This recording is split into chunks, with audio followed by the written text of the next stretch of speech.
Before we talk about those latest figures, I'd like you both to respond, if you can, to...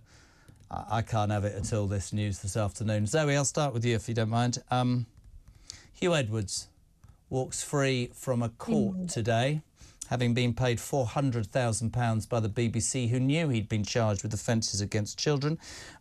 Talk did some digging, and we've come up with 10 paedophiles, all that we can name, and we have named, who over the past 4 months have avoided going to prison and instead have been handed suspended sentences or community orders. My question is, we'll be told there isn't space in jail, we'll be told it's a first offence, but if you put something abusive on Facebook or you shout at a police dog and make a racist comment, which is absolutely wrong, you're going to prison for 20 months. People are outraged. Your thoughts on this, Zoe?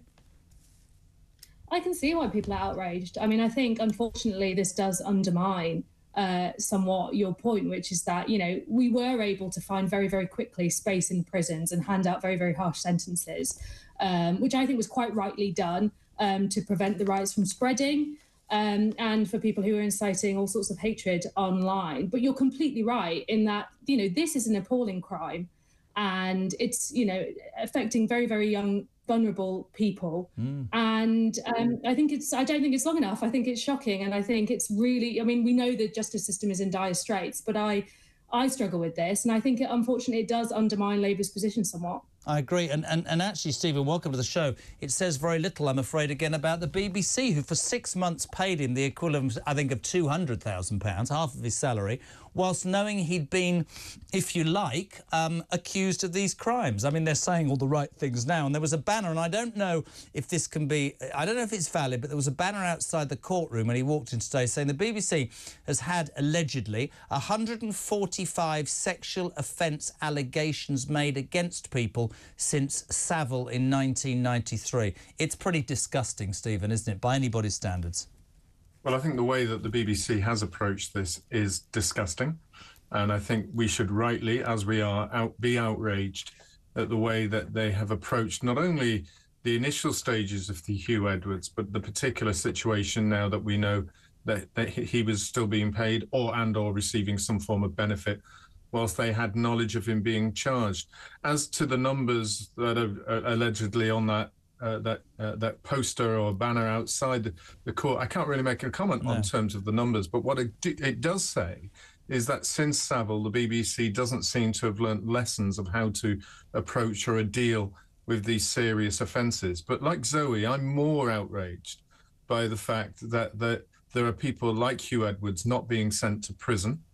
The numbers of people who had these offences and charges and convictions have avoided prison. And I see them as much more serious than some of the language that was used by people on Twitter, on X, Facebook or otherwise, that led to people being sent to prison during the riots.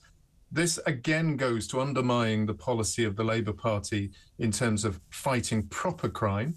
It undermines their alleged arguments that they're saying that only releasing from prison people with lesser serious offences, because the two go hand in hand. And I'm afraid once again it points to the argument that some are putting towards Keir Starmer, that he is adopting a two-tier criminal justice and policing system. I think we all agree on this. Let me just play this clip for both of you, if it's OK. This is Mark. He has some suggestions of Huw. This is a voice note. Have a listen. Sorry, folks. It's Mark here. Huw Edwards, he had the most lenient sentence, and ridiculously he had to pay £3,000 to the court. Why not make him pay, for example, £50,000 or even £100,000 into a trust fund for those 7 children, so that at least when they become adults, they'll have a start in life and have a deposit for a house and get on with their lives after that horrible person did what he did. Couldn't agree more. And I'm going to leave it with just a text for us all, if that's all right. It's from Sally, who says, thank you, thank you, thank you. As an abuse survivor with mental health issues from childhood, it is so sickening to watch the things we go through used by irredeemable scum as some excuse for horrific behaviour and harming others. Thank you so much for calling this vile old troop out. I get that their lawyers reach for anything to get them off, but this constant slander of those with real mental health issues is just foul. I note Edwards' mental health issues didn't kick in until his behaviour had been caught out. Thank you, Sally. I said that earlier. A lot of people went, oh, I genuinely believe this. I think the fact that we now as a society talk so much more about mental health is brilliant, but you cannot just use it increasingly as an excuse to get away, because that insults the people who can't talk about it. It absolutely insults the people, and it takes away the importance of being that honest. So, guys, let's move on. Let's get to, let's talk about this yet more disastrous figure. I mean, horrible, horrible news over the weekend. Zoe, 8 more drowning in the Channel, another 800 on their way over. Starmer heading to a migration summit. You'll have to explain this to me. So he's in a migration summit with Giorgia Meloni, who's heading a far-right government. There is this proposal. There's an Italian-style deal to curb small boat crossings, which means that there's only one difference. This is Albania, not Rwanda. And if people come to your country and they're illegal, you immediately send them to Albania. This is the Italian model, where they get processed. When they get processed, if they are, if they have a case, they come back to Italy. And if they don't, do they get sent home? I don't know. What's the difference between that and Rwanda, though? Because I'm a little bit confused. So my understanding is that they get processed by Italian civil servants. Stephen might correct me if I'm wrong on this. He might know more about this than me. But my understanding is they are processed in Albania, but by Italian civil servants. So they are still sort of in the care of Italian authorities. If they're found that if their claims are processed and they're allowed to stay, they will go and live in Italy. If not, the Italians, I believe, they're still in their care, so they have to figure out what they do with them and whether they return them to their country of origin. Stephen, does that sound correct? You might know more about this than me. Can I jump in with the obvious question, Steve, before you say this? This is what I don't understand. I'm really sorry. Why are all these major countries not able to bloody well process people inside their own country? I don't understand. Build a processing unit and process them with British officials who are trained somewhere on a bit of green bank to hack certain people off and make your decision. Why are the Italians going to Albania? We're going to Rwanda. It's 2024. Surely we can process them ourselves, can't we, Stephen Wolfe? You're quite right. We can process them. And at the moment, we are processing more than we ever have done in the history of the processing system. But the real reason why they're trying to do it is because of the cost of processing in the UK and in Italy is much higher than processing them in Rwanda or in Albania. And that's the part of the deals. It's about cost reduction. Zoe's correct in the process system that was set up by Meloni with the Albanians. And as Antonio Tajani, who used to be the president of the EU when I was there, made very certain, it was distinctive for Rwanda in that they were still applying EU laws to those being processed, where the difference between Rwanda is that they were deemed to be illegal the moment they arrived. And that was where the big issue with the ECHR came in. Really is.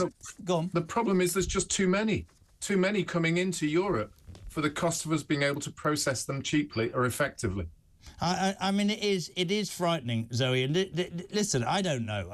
To me, seemingly governments all over Europe either don't have a plan or seem to have very much a plan that everybody else has. And I don't know how this situation has got to where it is, but I suspect that millions and millions and millions of voters all over Europe want an answer. And I don't know whether I'm missing the point, but nobody seems to come up. I mean, I sit here and I think it can't be that difficult, but then people say to me, well, if you allow them to land here and you process them in England and, you know, it's difficult to send them back. I mean, I always thought, and I could be wrong, both of you quickly before we go to a break, that one of the best things, in fact, the only good thing Sunak did, that ridiculous picture of him with the Albanian Prime Minister, who was 8'7" and Sunak was 4'3", and they stood at the front of Downing Street. He did a deal with Albania and all the prisoners in our prisons went back. And why did the government, the Tory government, I put this to you actually, Zoe, why do they not spend more time doing deals with countries that they could send people back than spending hundreds of millions on Rwanda? I never got that. Never.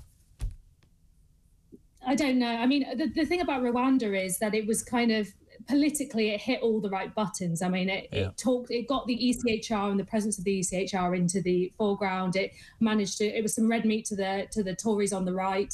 But actually, you're right, it didn't work. It wasn't workable. It was far more problematic than I think anyone thought it would be. I mean, they only just got it through before they called an election, and it never would have taken off anyway. So it's quite right that it's been scrapped. But I think you're absolutely right in that it doesn't feel like the previous government wanted to get solutions to this. They were far too scared of it politically, and instead they just presented a bunch of things that and they I thought actually would never did, work and a lot, but I don't actually. I'm not convinced, and I'm not being unfair very quickly, Stephen. I don't think the Labour Party got a plan. I don't think any of them have got a plan, or any of them really know what to do. Well, they're trapped legally between the convention of the UNHCR, between the ECHR and the implications in national law that comes through judgments that have done that. And that means that within the civil service here in the UK and the government legal services, they're absolutely petrified of introducing any piece of legislation that might be seen or deemed to cause an infraction with those two international treaties. You've had people talk about slight changes to treaties. Michel Barnier, now the Prime Minister of France, has talked about ending Schengen when it comes to the relation of immigration. You've heard the President of Hungary say that we should withdraw from the ECHR or the UN Convention to make sure that we were able to free it. The big problem is that's the international law that stops everybody. And secondly, is the fear within political parties that they're always going to be deemed as racist or xenophobic or nasty or the nasty party if they do expel people. I have to jump in. I have to jump in, right? This isn't pro-Tory, anti-Labour, pro-Labour, anti-Tory or anything. I believe that politicians should be convicted, not convicted, they should have conviction, right? I actually think that if somebody stood up and made a decision like that, it might actually be welcomed by the British people who are fed up. Can we talk quickly about Trump? We had, very interesting, very, very quickly. So we had this, Benedict Spence has just been, and he said he thinks he's got PTSD from the first assassination attempt, which is why he thinks he started the races. I'm just interested. I mean, people love or hate Donald Trump. I don't think Kamala Harris is as good as people are making out. But I always reckon, Zoe, that if you're really, really thinking this country's on its arse, you should look towards America, and it somehow gives you a bit of a bounce, really, isn't it? Because if those are the best two you can get from 320-something million people, I think we're doing all right, aren't we? Well, OK, I quite like Kamala Harris. I think she's quite a good speaker. I thought she was quite good in the debate the other week. I'm quite enthused by her running mate. I think there's something to be said about Donald Trump's the assassination attempt, the first assassination attempt against Donald Trump. That isn't something that you're just going to, brush away. And Donald Trump is quite good at acting like things don't particularly faze him. But I think Benedict might have a point in that actually, I think is he 78 years old? 76. 76, yeah. Something like that happen to you, of course, is going to have a huge impact on your ability to continue in the race. And I think as much as he would like to pretend he's invincible, and that's very much part of his, part of his aura, of course it's going to affect him. It's really interesting, actually. Ian from York just sent this, Stephen, quickly. Once again, Jez, Benedict spot on. When older people, not all, but a lot, suffer a shock, something leaves them, part of their spirit. I'm talking about falls or accidents of that nature. So God knows what nearly being shot in the head does for your psyche. I don't know, maybe. He just looks an old man all of a sudden, doesn't he?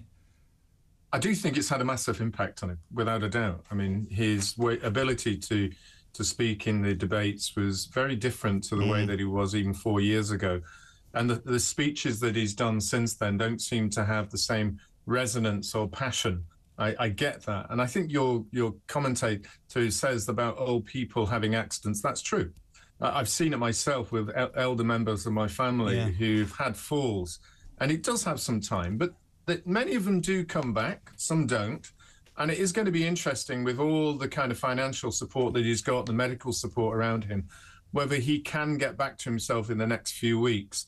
But I would be surprised if being shot at, being close to the head, and now a second time doesn't have a major impact. Guys, can we just move on finally and finish with Labour? Zoe's going to raise her eyes.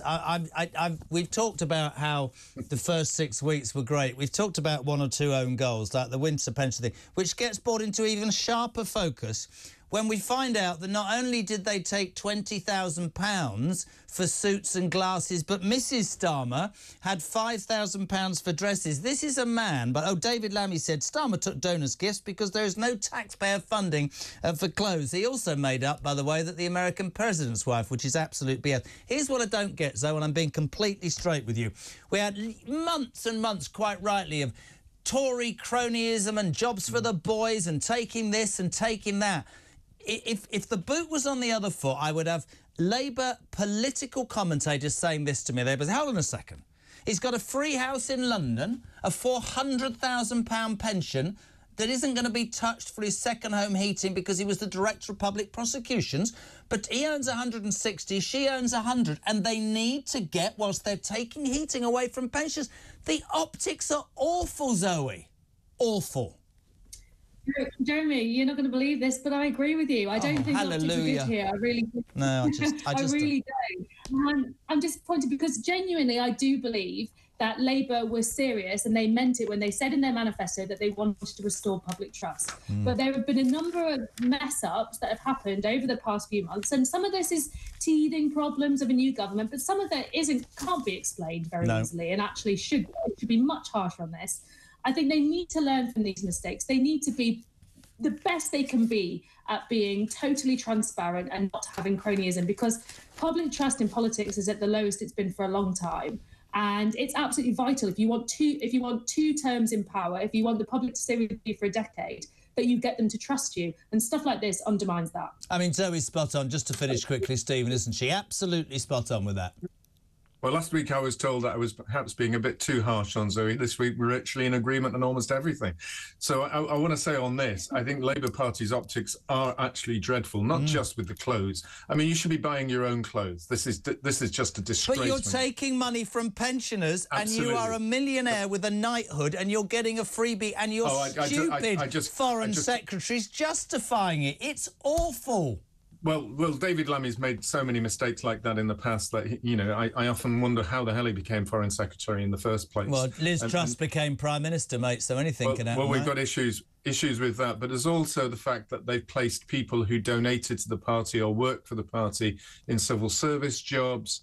They've also had this potential issue pre the election about certain members of the cabinet who had a council house, and did they not?